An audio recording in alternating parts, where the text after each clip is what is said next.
मैंने यूपीएससी की परीक्षा में देखा, एक से एक धुरंधर, कुछ कर ही नहीं पाए। ऐसे ही दुनिया में दो तरह के लोग हैं, बड़े काबिल लोग, लेकिन जिंदगी में कुछ नहीं कर पाते। अगर इन कहानियों से भी आपको संदेश नहीं मिलता तो इन कहानियों को पढ़ने का कोई फायदा ही नहीं है। शल्य और कर्ण, कर्ण इतना बड़ा योद्धा है और कर्ण का सारथी कौन है? शल्य। शल्य मतलब संदेह। और अर्जुन का सारथी कौन है? भगवान खुद, चैतन्य खुद।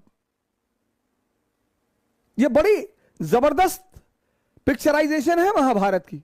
ऐसे ही दुनिया में दो तरह के लोग हैं, बड़े काबिल लोग, लेकिन जिंदगी में कुछ नहीं कर पाते। ये दोनों जो एग्जाम्पल है महाभारत के सर, एक तरफ अर्जुन, अर्जुन का सारथी कौन? कृष्ण। कृष्ण मतलब चैतन्य, आपकी कॉन्शियस, जो कभी आपको डिप्रेस कर ही नहीं सकती। दूसरी तरफ एक महारथी है जो शायद अर्जुन से भी बड़ा महारथी है, कर्ण। इसका सारथी कौन? शल्य। शल्य मतलब संदेह।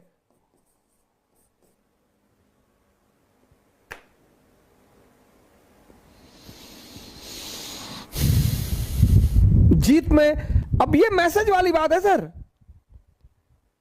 अगर इन कहानियों से भी आपको संदेश नहीं मिलता तो इन कहानियों को पढ़ने का कोई फायदा ही नहीं है सर। इन कहानियों को जानने का कोई औचित्य ही नहीं है सर। हम सब, कर्ण ज्यादा बड़ा महारथी है, ऐसे मैंने अपने जीवन में देखा, अपने बड़े सारे मित्रों को देखा,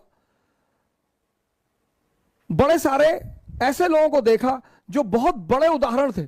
विनोद कांबली, विनोद कांबली का जब क्रिकेट कैरियर शुरू हुआ तो जो क्रिकेट के पंडित थे उन्होंने तो बड़ी बड़ी भविष्यवाणियां कर रखी थी। मैंने यूपीएससी की परीक्षा में देखा, एक से एक धुरंधर, कुछ कर ही नहीं पाए। एक से एक धुरंधर, एक से एक। साइंस पे पकड़ है, इकोनॉमी पे पकड़ है, पॉलिटी पे पकड़ है, ज्योग्राफी, हिस्ट्री, ऐसा कोई सब्जेक्ट ही नहीं जो उन्हें ना आता हो, ऐसा कोई विषय ही नहीं जो उन्हें ना आता हो। लेकिन वो युद्ध कभी जीत नहीं पाए। उत्साह की कमी थी, संदेह हमेशा घेरे हुआ था। बस कोई कृष्ण नहीं मिला जीवन में और वो हार गए।